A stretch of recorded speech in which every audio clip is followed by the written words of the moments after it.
بسم اللہ الرحمن الرحیم۔ آج کے ویلوگ میں ہم سماعت کریں گے مصارف زکوٰۃ۔ جیسا کہ پچھلے ویلوگ میں ہم نے زکوٰۃ کے فضائل اور زکوٰۃ کن لوگوں پر فرض تھی، اس حوالے سے ہم نے ملاحظہ کیا۔ تو آج کے اس ویلوگ میں مصارف زکوٰۃ کا مطلب یہ ہے کہ کن لوگوں کو زکوٰۃ دینا جائز ہے اور کن لوگوں کو زکوٰۃ دینا جائز نہیں ہے، اس حوالے سے ہم سماعت کریں گے۔ سب سے پہلے اللہ تعالیٰ نے جو قرآن مجید میں فرمایا، اللہ نے واضح فرما دیا کہ جو مصارف زکوٰۃ ہیں کن لوگوں کو آپ زکوٰۃ دے سکتے ہیں، بس ہم نے قرآن سے ہی سماعت کرنا ہے۔ اللہ نے قرآن میں فرمایا انما الصدقات للفقراء والمساکین والعاملین علیہا والمؤلفۃ قلوبہم وفی الرکاب والغارمین وفی سبیل اللہ وابن السبیل فریضۃ من اللہ واللہ علیم حکیم۔ یہاں پر اللہ تعالیٰ نے 8 مصارف بیان فرمائے ہیں زکوٰۃ کے، یعنی کہ ہم 8 لوگوں کو زکوٰۃ دے سکتے ہیں۔ اب 8 لوگ کون کون سے ہیں اور ان کی مختصر سی جو تفصیل ہے وہ میں آپ کی خدمت میں رکھتا ہوں۔ سب سے پہلے تو یہ سوال پیدا ہوتا ہے کہ مصارف زکوٰۃ کو بیان کرنے کی وجہ کیا ہے، کس لیے مصارف زکوٰۃ اللہ نے ذکر فرمائے۔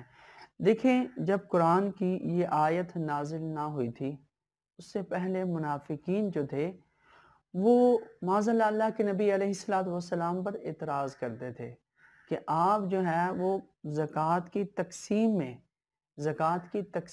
اور صدقات کی تقسیم میں جو ہے وہ احتیاط نہیں کرتے، یا پھر آپ یوں کہہ سکتے ہیں کہ تقسیم زکوٰۃ میں جو ہے وہ آپ کو تان دیا کرتے تھے۔ تو اس پر اللہ تعالیٰ نے قرآن پاک کی اس آیت کو نازل کیا اور نازل فرما کر یہ ان کے ایک طرح کے منہ بند کر دیے کہ جن لوگوں کو زکوٰۃ دینا ہے وہ یہ ہیں۔ سب سے پہلے دیکھیے انما الصدقات للفقراء، فرمایا کہ بے شک صدقات جو ہیں وہ فقراء کے لیے ہیں، غرباء کے لیے ہیں، والمساکین اور مساکین کے لیے ہیں۔ اب فقراء کیا ہیں اور مساکین کیا ہیں، اس بارے میں ائمہ کرام نے مختلف انداز میں مختلف صورتوں میں ان کی جو تعریفات کی ہیں۔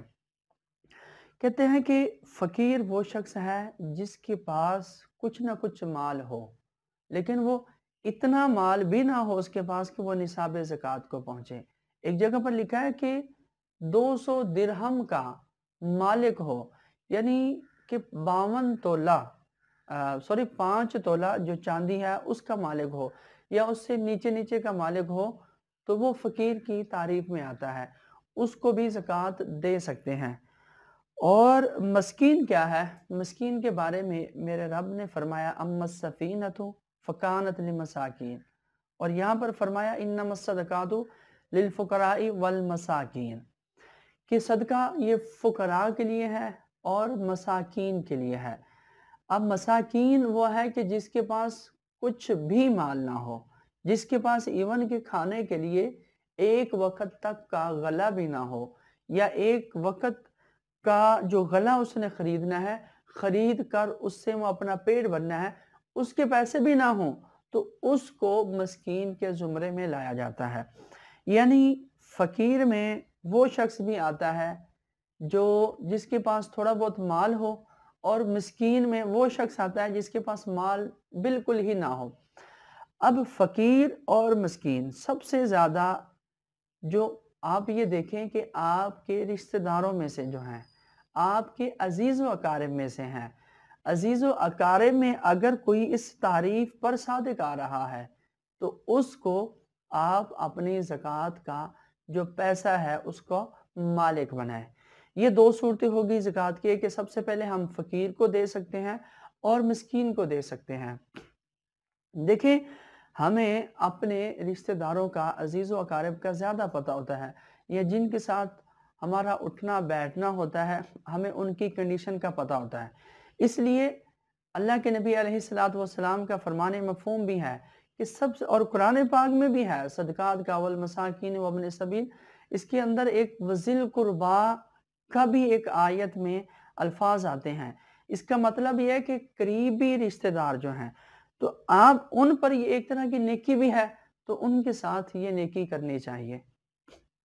اور تیسرا جو مصارف ہے، تیسرا جو مصرف ہے، پہلا للفقراء، دوسرا والمساکین، اور تیسرا مصرف ہے والعاملین علیہا۔ تیسرا مصرف یہ ہے کہ حاکم وقت نے، بادشاہ وقت نے، یا حاکم اسلام نے جن لوگوں کو مقرر کیا ہو زکوٰۃ کا پیسہ وصول کرنے میں۔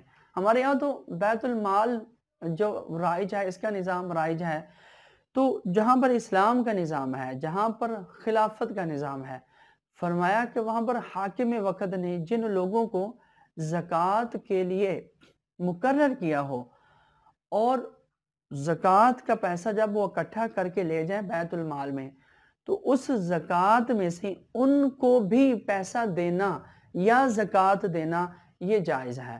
تو فرمایا کہ ان عاملین کو زکوٰۃ دینا یہ بھی جائز ہے۔ لیکن ہمارے ہاں جو نظام ہے وہ کچھ اس طرح کا رائج نہیں ہے۔ ہمارے ہاں چونکہ ڈیموکریسی ہے، اور ڈیموکریسی میں بہت ساری چیزیں ایسی ہیں جو اسلام سے ہٹ کر ہیں۔ یہاں پر جو عاملین زکوٰۃ ہیں، جو زکوٰۃ اکٹھی کرتے ہیں، ان کو تو بیت المال کی طرف سے اجارہ بھی دیا جاتا ہے۔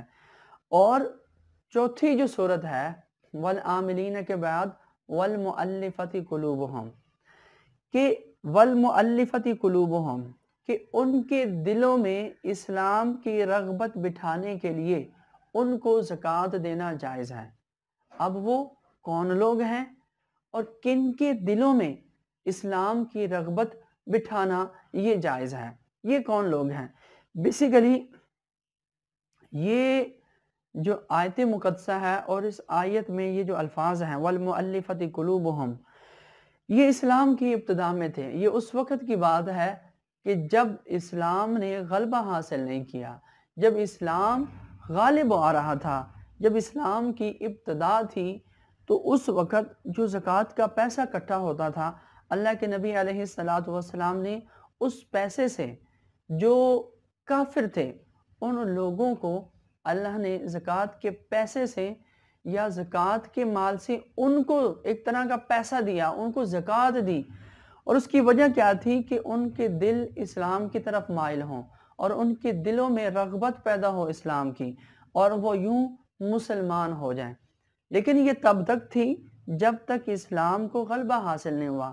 آج تو چونکہ پوری روئے زمین پر، پورے اس زمین پر جو ہے وہ اسلام کا غلبہ ہے، ہر جگہ پر آپ کو مسلمان مل جائیں گے۔ یہ تب کی بات ہے جب گنتی کے مسلمان تھے۔ آج تو ماشاءاللہ اگر دنیا کی آبادی 7 ارب ہے تو اس میں سے 1.5 ارب سے زیادہ مسلمان رجسٹرڈ ہیں، جن کی تعداد ہے کہ اتنے زیادہ مسلمان ہیں۔ اب تو چونکہ اسلام کا غلبہ حاصل ہے، اور حضرت ابوبکر صدیق رضی اللہ تعالی عنہ کے دور خلافت میں یہ جو ایک شک تھی والمؤلفۃ قلوبہم، اس کو ساکت کر دیا گیا، اور حضرت عمر رضی اللہ تعالی عنہ، حضرت ابوبکر صدیق رضی اللہ تعالی عنہ کے دور خلافت میں اس کو ساکت کیا۔ اب ظاہر ہے اس کے اوپر اجماع صحابہ ہے، اس لیے والمؤلفۃ قلوبہم اس کو اگر ہم ہٹا دیں تو آج بھی ہم 7 صورتیں ایسی ہیں، 7 لوگ ایسے ہیں جن کو ہم زکوٰۃ ادا کر سکتے ہیں۔ تو بہرحال والمؤلفۃ قلوبہم، اس صورت کو صحابہ کرام نے ساکت کر دیا، اور ظاہر ہے اس صورت کو جب ساکت کیا انہوں نے، تو نبی اکرم علیہ السلام سے کچھ ارشادات انہوں نے سن رکھے تھے، تبھی تو اس کنڈیشن کو صحابہ کرام نے ساکت کر دیا۔ اور یہ بھی ہو سکتا ہے کہ یہ حضور کے وصال ظاہری تک یہ صورت پائی جاتی تھی اور اس کے بعد نہ پائی گئی ہو، یہ بھی ممکن ہے۔ تو چونکہ یہ 4 کنڈیشن ہے، اور 5ویں والمؤلفۃ قلوبہم والعاملین والمؤلفۃ قلوبہم وفی الرقاب، 5ویں کنڈیشن ہے وفی الرقاب، غلام کو آزاد کرانے میں، گردنیں آزاد کرانے میں۔ اس کی صورت کیا ہے؟ اس کی صورت یہ ہے کہ